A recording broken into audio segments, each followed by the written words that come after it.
Язмышлар ярында.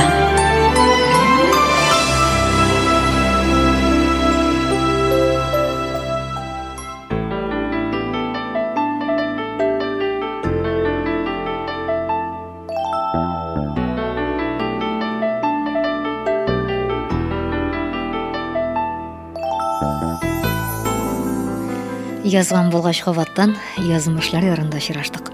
Эфирда язмышлар ярында тапшыруу студияда Лилия Закирова. Бүгүнкү чыгарылышыбыз жиңүү байрамына туры келди. Жиңүү таңына кадар сугыш көпмө язмышларны жимирген. Сугыш, сагыш, каргыш, язмыш бир яңгырашта. Шуңадыр мөгаен, агайыны шикелле алар кешеләр тормышына бергә килеп кергәннәр ул елларда. Бу елларда яшәгән кешеләрнең һәр берсенең язмышы хакында китап язарга мөмкин булыр иде. Килгән хатны укыганнан соң сез дә үз хатирәләрегез, якыннарыгызның язмышлары хакында шалтыратып сөйләрсез. Хәзер әйдәгез хатны укыйк. Тапшырылмаган хатлар.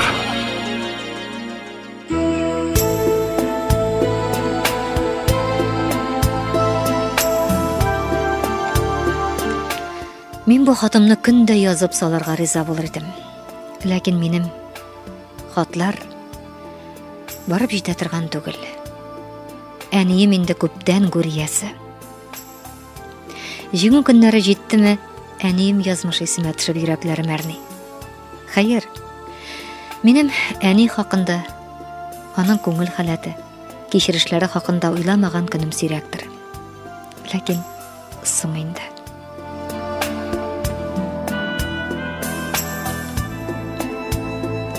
1941 елда әти белән әни үй җиткерергә тиеш булалар. Ләкин яңа бура килеш кала. Сугыш башлана.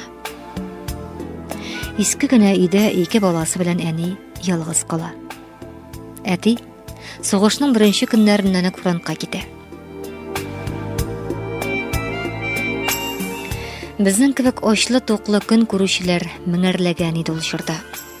Әни безне аш итмәс өчен көнен төнгә ялгап эшләде. Ә үзе түземсезлек белән әти кайтуны көтте. Эй Ходаем, исән килеш тагын бер генә күрү язсын иде. Шушы бурадан үз куллары белән йорт җиткерә алсын иде дип төннәр буе тели иде ул. Һәм беләсезме? Әнинең теләге тормышка ашты. Сугыш беткәч авылга бик сирәкләр генә әйләнеп кайтты. Аларның да күбесе я гарип, я яралы иделәр. Ә безнең әти өйгә сау сәламәт кайтып керде. Әнинең сөенече эченә сыймады ул көннәрдә. Һәм алар шул җәйдә яңа өйне җиткерү өстендә эшли башладылар. Әтинең кулы эш белә иде шул. Әнинең дә аягы җиргә тими, баскан өстенә баса, тормыш итәсе килә. Ләкин әнигә ирле булып яшәү язмаган икән шул. Көннәрдән бер көнне безнең ишекне бала күтәргән яшь кенә Шибәр апа шакыды. Ул безнең милләттән түгел, Украинадан килгән. Әтин эзләп килгән. Кулындагы баласы әтидән туган.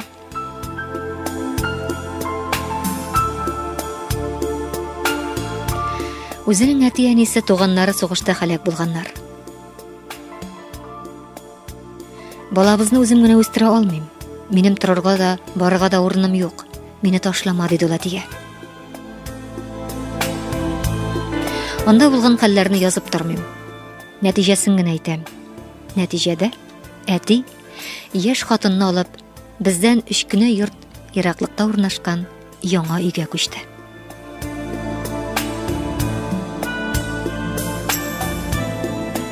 Әни без 2 баласы белән, йөрәк тулы ярасы белән өйдә калды. Мин үсеп үзем кияүгә чыккач кына аның кичерешләрен аңладым. Көнне-төне исән кайтса гына ярар иде дип теләп көткән әтине ул, үлеп калган булса ичмаса, бу кадәр хурлыкта яшәмәс идем дип төннәр буе елый иде. Язмыш аны бу хәл белән күнәргә мәҗбүр итте шул. Чөнки әни ятим бала булган. Казан артында яшәүче бер туган абыйсы бар иде. Шул абысына кешедән хат яздырганын хәтерлим. Зинһар кайтып ал, абый. Теләсә нинди авыр хезмәтендә күтәргә ризамын, ләкин бу хәлгә түзәрлегем калмады дип яздырды ул.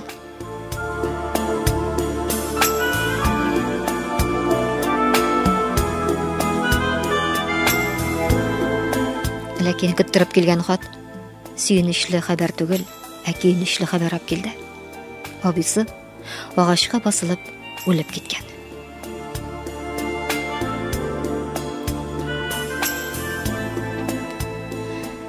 Әнигә әти белән яшь хатынны көндә күреп, күрше генә булып яшәү авыр булгандыр. Ичмаса күзем күрмәс диеп, түбән очка иске алачык өенә күченде. Бер ай шунда яшәп калдык. Һәм нишлисең бит? Әлеге алачык өен яшен сукты, йорт тулысынча янып бетте. Әнинең болын үләненә ятып тәгәри елаганы бүгенгедәй күз алдымда. Гәрчә миңа ул вакытта 8 генә яшь булса да. Эй Тәңрем, нигә соң яшеннәрдән мине суктырмадың? Барыбер яшен утларында янып яшим бит, ничекләр түзим дип такмаклап елады ул.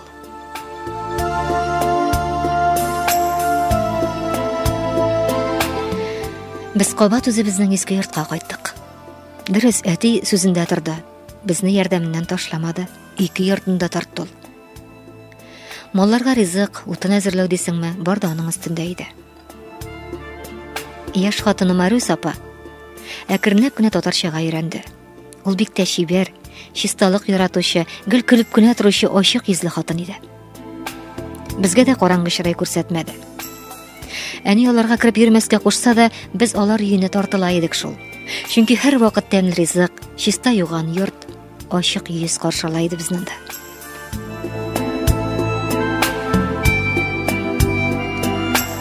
Аларның тагын бер балалары дөньяга килде.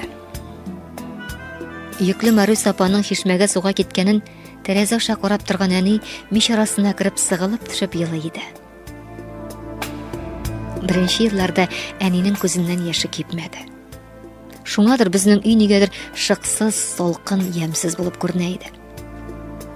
Һәм шуңа күрәдер, аны моны уйлап тормаган кечкенә энем әнигә: "Сингел елап торасың, шуңа ямсыз. Әнә, Марус апа нинди матур.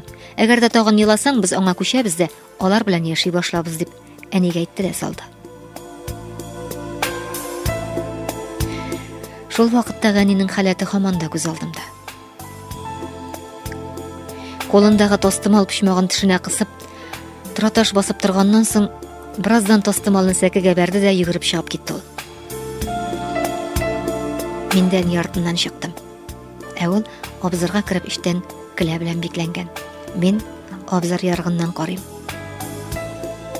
Әни сыерыбызны кочаклаганда сулкылтый елый. Үзе нидер пышылтай иде.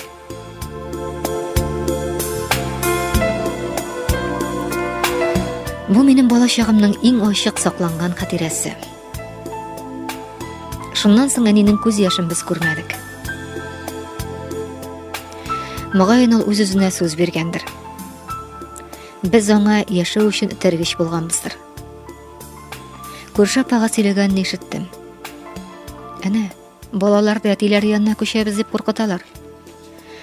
Сугыш елларында япа-ялгызы мин аларны саклап кала алдым, ачтан үтермәдем. Инде хәзер дә һич югы ана булу бәхтеннән үземне мәхрүм итмәм. Ничек тә түзәрмен, тырышырмын диде. Хәсрәтен бүлешер кеше булмаганга, әрнүләрне ичендә йөрткәнгәдер инде. Әни көннән-көн сулды. Һәм сугыш бетеп 5 ел үтүгә ул якты дөньядан китте.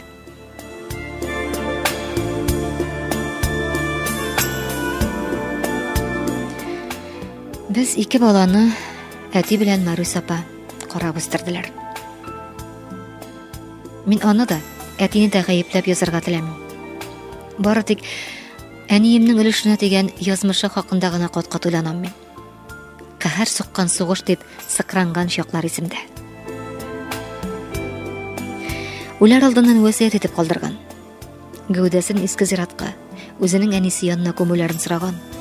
Еллар үтеп ирем үлсә, минем янга куя күрмәгез. Һич югы зиратта булса да тынычлап ятым дигән ул. Әтигә үпкәсе зур булгандыр күрәмсең.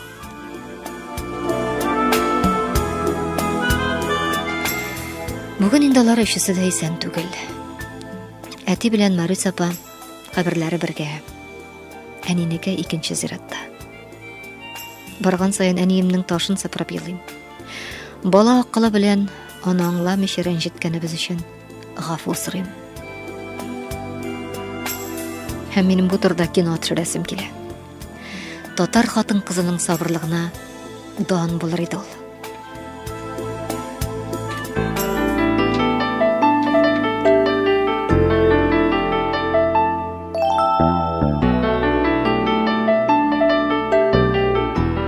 Менә шундый хат, менә шундый язмыш. Моңа да сугыш сәбәпче. Хәтерләсәк, узган елларда күңел толкыннарында сугыш хатирәләре дигән тапшыру чыгып килгән иде. Ул вакытта тыңлаучыларыбыздан килгән хатлар буенча чыннан да китап язарлык. Һәр хатта бер язмыш. Кемдер эш юлын, ирен югалткан, кемдер аяк кулын издергән. Кемдер кавышырга вәгъдәләшкән ярын көтеп кыз әби булып картайган. Авыр хезмәт, ачлык, сугыш сырымы. Әлбәттә, сезнең дә бүген сөйләрдә уртаклашырдай вакыйгаларыгыз бардыр. 548921 телефоны буенча шылтырата аласыз. Димәк, сугыш хатирәләре белән уртаклашу мөмкинлеге бирәбез сезгә.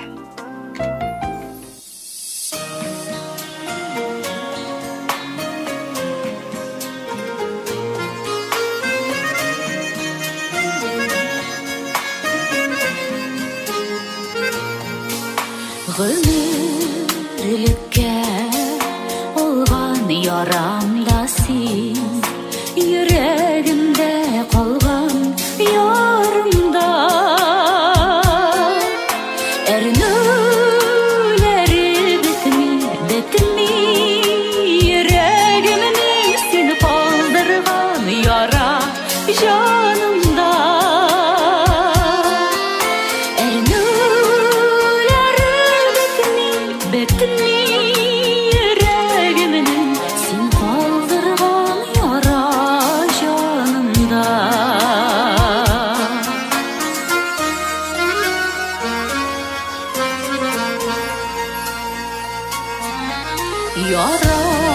Яраларга дәва табып була, җан ярасын кемнәрдә валла. Ялгызлыкның салкын кочагында синнән башка кемсең аралар.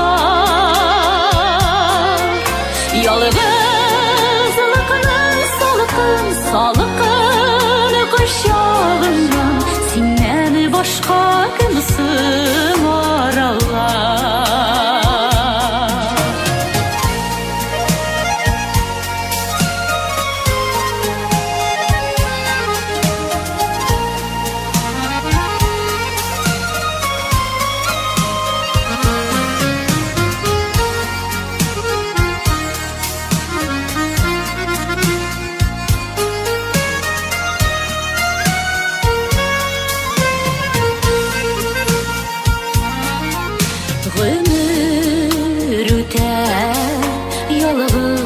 Кыш кебек бер елганың ике ярында. Гомерлеккә алган әши яранда син мәңге онтылмаслык ярында. Гомерлеккә алган әши мәңге онтылмаслык ярымда. Мәңге онтылмаслык ярымда.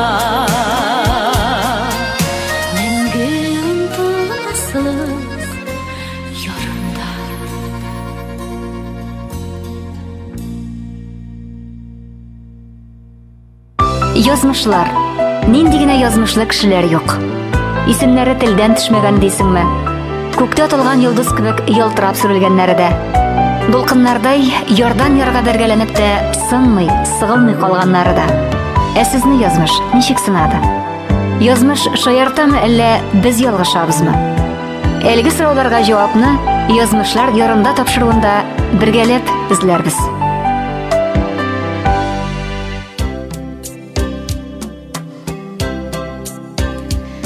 22 сәгать 31 минут сез язмышлар ярында тапшыруын тыңлыйсыз инде.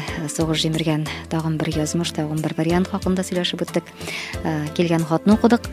Хәзер сез дә үз хатирәләрегез белән уртаклаша аласыз. Сугыш җиңү таңын кайда каршы алдыгыз? Сугыш сезнең язмышыгызга нинди төзәтмә кертте? Менә шул хакта безгә шалтырата аласыз. Үзегезнең яки якыннарыгызның язмышы хакында сөйләү мөмкинлеге бар бүген. 22 сәгать 31 минут инде. Әлем тәзілді 54-89-21 телефоны сіздің үшін рәхим етіңіз.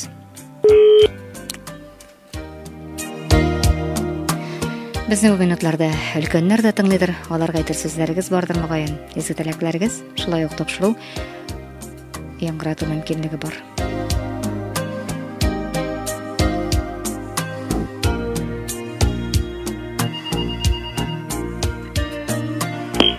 Kabul ederiz. Hayırlı kişi sen misiniz? Hayırlı kişi.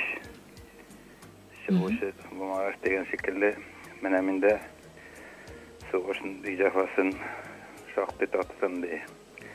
Bizim koylara köp ala bulgan başta etini kulak deyip bütün evlerden alıp koyganlar soğuş jitkeş etini soğuş kap gitkenler ani merhuma kasrinde 4 bala böyle İsk münşede kalgan. Nese bolgan bu arayı dünya etinin eneleri çitte bolganlar Özbekistan yağına 2 balanı alıp gitip bizini kutkarıp kalgan deyir bular. 2 balanı? İkisine 4 baladan ikisi kalgan indi yani yanında bir şeref merhum yanında. İki bizine şunda Özbekistan yağına şu abzeylerin anitinin eneleri indi. Özlerinin 5'er balası bakımına şunların elde aptırayım mı? Özlerinin 5'er balası bulup onda da bir çiftide bu neye bilmegenler. Ne şuna varsa da merhum indi şularını iskatışıp jılıyım ne. Uylap kara bir ne söz işmanı şularda. Kolganlar?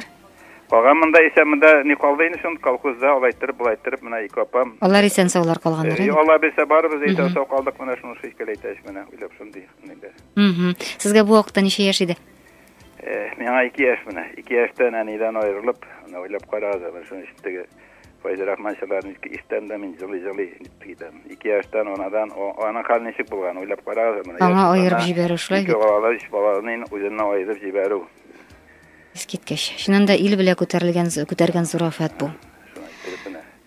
Leyla rahmetine bayatege 42 yılında neler degen şegarını eskitkeş kim avtoruna Nikifor Tokmachov. Nikifor Tokmachov. Yukachov дип ишеттем, рәхмәт. Юк. Аның шигыре яңгыраган ди, шунда рәхмәт үзегезгә дә. Менә тагында бер хатирә, тагында бер язмыш. Тагын шалтырата аласыз. Сез ничек үткәрдегез сугыш елларын? Сезнең якыннарыгыз ничек үткәргән аны? Сезнең язмышыгызга нинди төзәтмә керткән сугыш? Алло? Hayırlı kişiler olsun. Mene hatlarını mengil tаңның bu hatlı titrendиргәне әле булмагандыр магайын. Менә бу хат хәтле мин титрендиргән хат булмагандыр әлегә кадәр. Бәлки башкаларын булгандыр инде. Аны язганда да яладым. Ничектер менә шын мәгънәсендә ор язмыш. Инде чыкмыйм дигән җирдән чыкмыйча булдыра алмадым. Аллага шөкер безнең язмыш әти белән әни сугыштан соң өйләнешкәннәр. Безнең әни әйтә торган үзем әйбәт булгач, менә Мулла Исхагына чыктым 46-нчы елны дип теге мактанып әйтү түгел инде. Гыйбрәт итеп әйтү. Аллага шөкер ул яктан әйбәт булды. Менә бу хатның авторы тыңлый торгандыр инде. Инде хәзер мәрхүмнәр турында гына әтеге әйбәт кенә дип әйтергә дип әйтәләр бит инде. Ләкин менә бу кеш турында без кай вакытта теге сугыш, язмыш дип инде безнең әни әйтәдер кай вакытта язмышмы, азмышмы диядер. Менә мин хәзер читтән карыйм да, бәлки читтән караганда икенче төрлерәктер инде. Менә бу балаларның әтиләрен мин хәзер күрәм. Аларның әтиләренең язмыш та, азмыш та булгандыр, чөнки Манданың 2 юлы бар бу әти кешенең булган. Иске йортта менә бу кайткан марҗа белән буланы калдырып, үзенең гаиләсе белән чыгарга, у бит аңарга ярдәм итешергә дип кайткан, әйме? Менә хатыны балалары белән калып, менә тегесен бу йортта әле калдырырга буладыр. Инде һич булмаса, инде авылдан чыгып китәргә буладыр. Әгәр дә ул кеше кешенең эчендә бераз кешелеклеге булса, күңелендә, шул кайткан марҗа белән авылдан чыгып китәргә буладыр. Сүздә юк, әйме? Ләкин менә бу очракта бу кешене менә мәрхүм булса да, менә деген дип әйтәм соң инде бер ел сүздә әйтә алмыйм бу кеше турында. Кызганычка каршы шунда. Кызганычка каршы һәм менә бу тыңлап торучыга да теге бергә үскәч инде алар тәрбиясендә дә калгач, хат язучыга да инде әтисе бәлки якындыр. Ләкин менә бүгенге көндә дә мондый хәлләр булырга бик мөмкин. Сугыш булмаган вакытта да булырга мөмкин. Менә иратлар бу турыда уйласыннар иде. Үзләренең беренче ярлары, беренче никахлары турында, менә аларга нинди кыен булулар турында. Хәзерге вакытта менә бу байлар арасында бар, бузык байлар арасында бар менә бу хәл. Шушындый хәлләр бар, әйме? Менә шушны тыңлаганнар уйлансыннар иде иратлар. Рәхмәт сезгә дә. Саулашабыз. Хөрмәтле тыңлаучыларыбыз, әле вакытыбыз бар, тагын шалтырата аласыз. Сугыш хатирәләре белән уртаклаша безнең тыңлаучылар һәм үз фикерләрен җиткерә исәннәрмесез? Исәнмесез, хәерле кичләр. Шулай булсын. Җылы тыңладым. Бу тапшыруыгызны рәхмәт. Беренчедән шушындый тапшырулар оештырган өчен, чөнки безнең күңелләр чистарынып, менә үткәннәргә әйләнеп карыйбыз. Кеше башына сыйса да сыя бит. Түзә бит хатын кызда, иратларга да килә кайчагында. Ой, сабырда безнең татар хатыннары дип тыңладым инде. Чыннан да. Әле бу 8 яшьлек бала бит аның айсбергның иске ягын гына күргән. Аның әле астагы, су астындагы безнең нинди салкын фаҗигаләр алып килгәнен әле бу бала белеп тә бетермәгән бит. Бик авыр булган бу анага. Һәм менә бу ханым җыенып шушы радиога язганына бу аның әнисенә һәйкәл кую дип санар идем мин. Тагын бер нәрсә әйтәсем килә. Сугыш белән аңлатып булмый бу ирнең азганлыгын. Бердә хатыны бит бала табып тормаган ул кайтуга. Шуның өчен мин бу иратны һич кенә дә аңлый алмыйм. Менә бу хәзерге безнең тапшыру, бу әнисенә нәрсә дип әйтим инде. Дугалар булып барсын. Шуннан да рәхмәт шалтыратуыгызга. Үз хатирәләре, үз язмышлары хакында сөйләүчеләр булыр микән бүген безнең идегез? Әгәр дә мөмкинлегегез бар икән, сугыш башланганда сез кайда идегез? Ничегрәк кичердегез моны? Бу еллар ничек үтте сезнең? Җиңү таңын кайда каршы алдыгыз? Һәм шалтыратучы бар, кабул итәбез. Хәерле кич, исәнмесез? Радио алгычның тавышын киметегез чаккына. Исәнмесез? Радио алгычыгызның тавышын ябыгыз, исәннәрмесез? Тыңлыйбыз сезне. Хәерле кичләр, Лилия.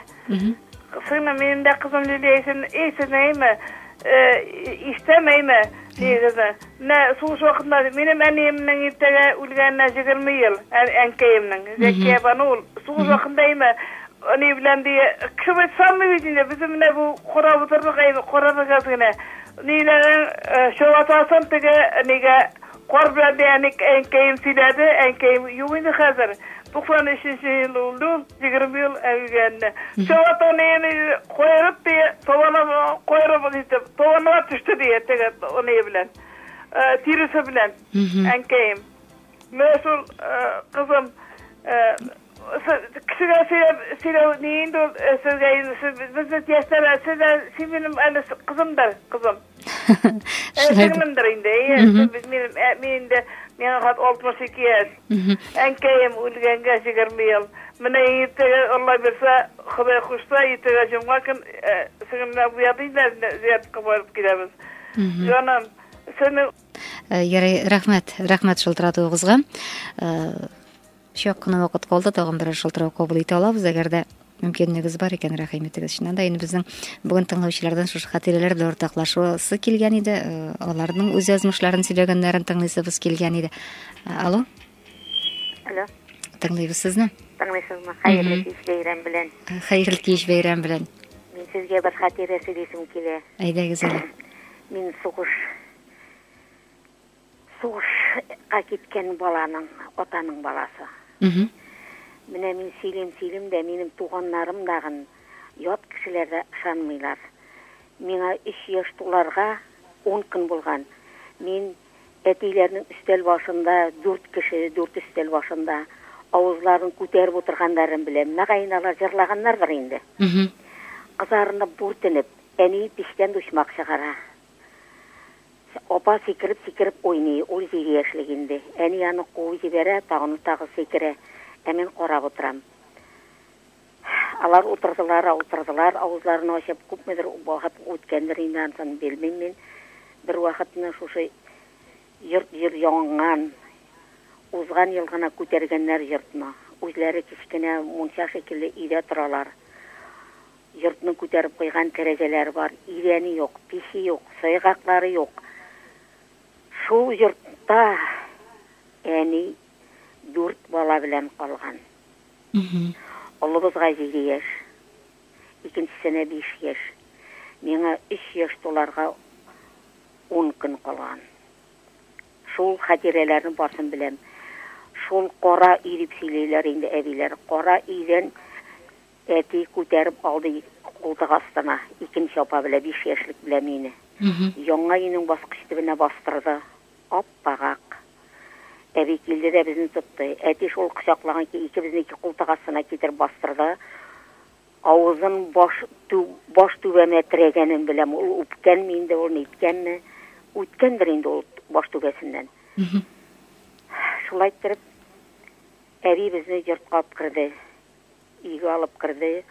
Олы капка ярым ачык, капка төбендә ат тора. Ул печән ашап тора инде, аның өстендә 2 ир кеше утырып тора.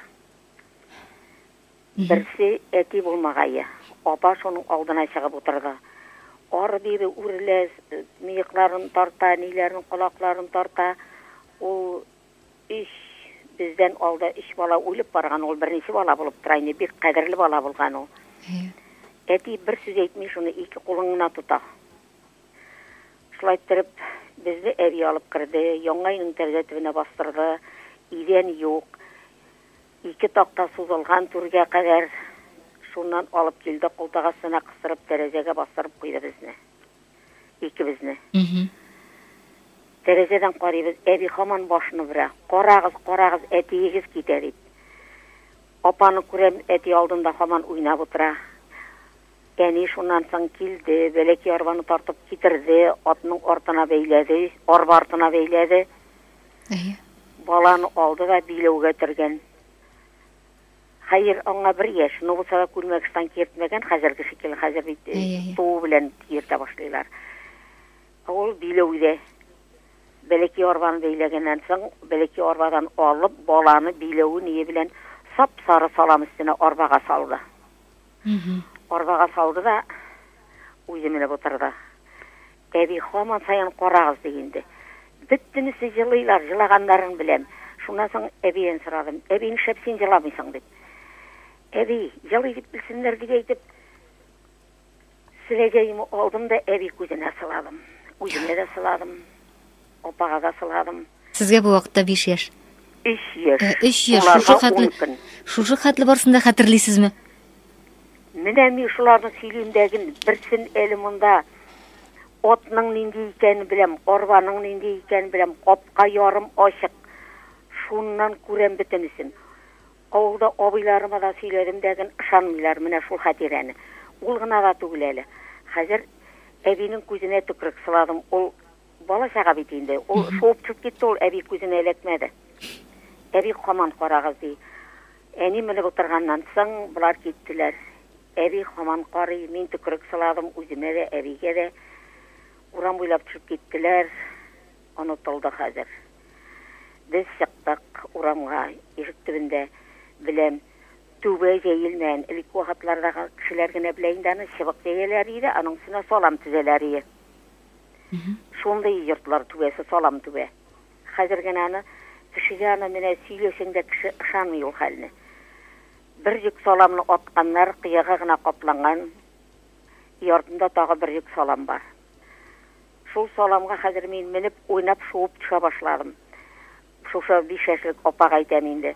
Әйдә утыр шу әти кайтканчы шуйык, әти куалайса дим. Нәгәен саламны тараталар дип әтибезне куа торган булган шуннан. Шуннан соң кырды, капкаларны япты, әби калды. Әнинең кайчан кайтканын белмим. Бер нәрсә белмим, кабатаннары хатлар килгәнен беләм. Күп узак торганнан соң хат килде, иш пишмаклы. Шунда әти хатлар язган инде. Әни һәр вакытта әтинең хаты килде дисә, безне тезеп утырта. Менә әтиегез дип үзе җылы инде. Без тыңлыйдык. И шуннан соң менә тыңлагыз. Бәндә сөйли, ышанмаслык хәлләр була, дөнья булганга. Бу чын барлык, 41нче ел. Ышаныгыз, халкым моңарга. Хәтеремдә калганнарны сөйлим. Миңа бары 3 яшь булса да, опага 7 яшь, Сониягә 5 яшь, Раузага 1 яшь тулганда. Бәгыремне телгән мизгилләрне ап-ак кагаз битенә тезәм. Йорт җир янган, анага 4 бала, газиз ана, ничек син түзгән. Әби безне тезде тәрәз төбенә, китүчеләр атка тиелде. Сагынырмын хат языгыз дип әтием, яшьлек үзен безгә төбәде. Әни китте, әтине озата, кулына алып күкрәк баласын, әти куенына кысканын белән, белгән кебек кайтмый каласын. Пожардан соң өйне яңа күтәргәннәр, юк мишере, идән сайгагы. Әни караңгыдан караңгыга эшли, йокларга вакыты юк, саргайды. Өйнең түбәсенә чыбык җәйгән, өй артында бер йөк салам бар. Председатель булышырбыз диде, кыш көнендә туңмас балалар. Афәт, 5нче улымны озатам диде әби. Нигә еламыйсың дип сорадым. Бар да елый дип белсеннәр дип, әби күзенә төкрек сыладым. Озатучылар киткәч, тынды ишек алды. Белмим әниемнең кайчан кайтканын, йокы аралаш ишеткәли идем. Әниемнең елап ятканын. Менә моны үзем яздым. Искиткәч, исемегез кем булды? Мин Мамадыштан, Кече Кирман авылыннан. Тагын берне укыйммы? Әйдәгез әле, исемегез ничек? Гөлҗихан булам. Гөлҗихан апа, үзегез язган шигырь бит. 75 яшь. Минем бер дәфтәр, менә шуны сезгә бирергә телим. Яйсыкта. Сугыш чоры балалары. Сугыш елларында кызлар урман кисте, ирләргә тиң пешән чаптылар. Кышкы суыкларда елга каткач, колхоз малына алып кайттылар. Пешәнгә 10 ат китте, 8 улау кайтты, 2 улау никтер кайтмады. Кышкы салкын төндә 2 улау шыгырдап председатель өенә атлады. Ирлеләргә пар дип җырлана, ирләренә медаль мактаудан, балалар дип хатыны эшләмәде, балалары ухалла тартмады. Яшь булсам да әле хәтеремдә яраланып кайткан ирләрнең кулын күккә чиеп шәнчә бармагым юк, госпитальдә яттым дигәнен. Шәнчә бармаксыз кайткан ирләрне беркем тикшермәде вакытында. Шундый әдәм балалары хәзер әти кан кыйды дип мактана. Илем, җирем, халкым дигән ир-ат аямый сугышты, мактана алмады. Уйлап кына кара, чынлыкта кан кыйган ирләр туган иленә кайта алмады. Туган иленә кире кайтмады. Шын күңелдән язылган шигырь бит, Гөлҗихан апа, зур рәхмәт сезгә. Рәхмәт шалтыратуыгызга. Уңышлар теләп калабыз. Инде сезнең бу шигырьләрне көтеп тә калабыз студиядә. Хөрмәтле тыңлаучыларыбыз, язмышлар ярында тапшыруын тыңладыгыз. Сугыш китергән хәсрәт, михнәт дәрьясын соңгы тамчысына кадәр ичеп, өсләренә ишелгән бөтен авырлыкларга чыдап, түзеп, ил көн өчен сәламәтлекләрен, яшьлекләрен, гомерләрен, бәхетләрен корбан иткән өлкән буынга багышладык бүгенге тапшыруыбызны. Язмышларга сугышлар язылмасын.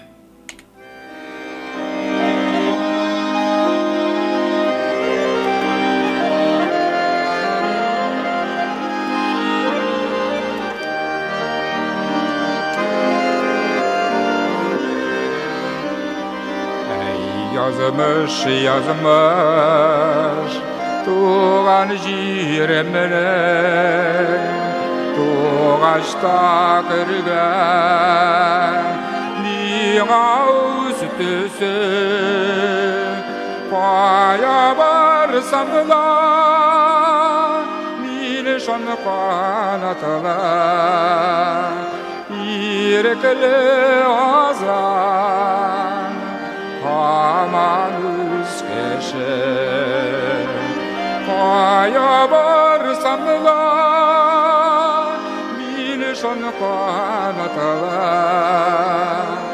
İrekli azan aman üskeşe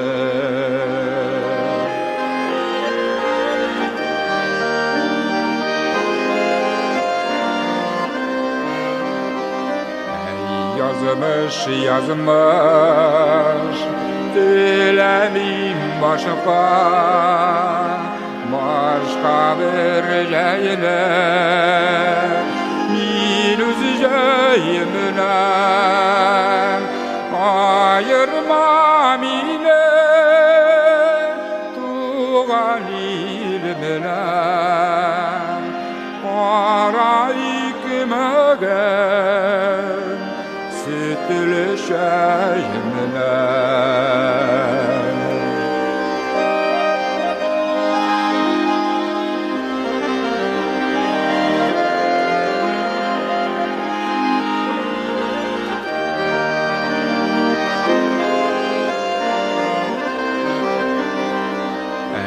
yazmış yazmış taşlama şitke şitte sularımın payıdan mıngınan ayırma bile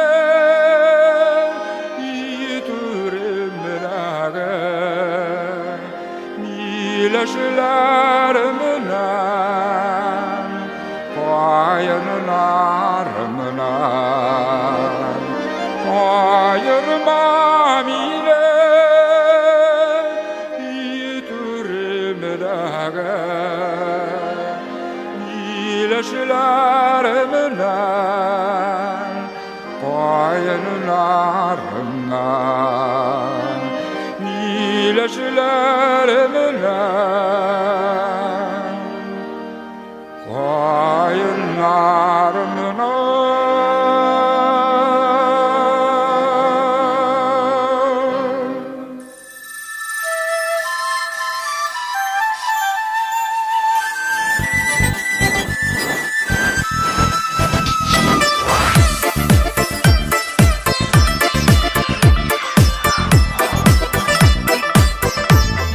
Күңел радиосы.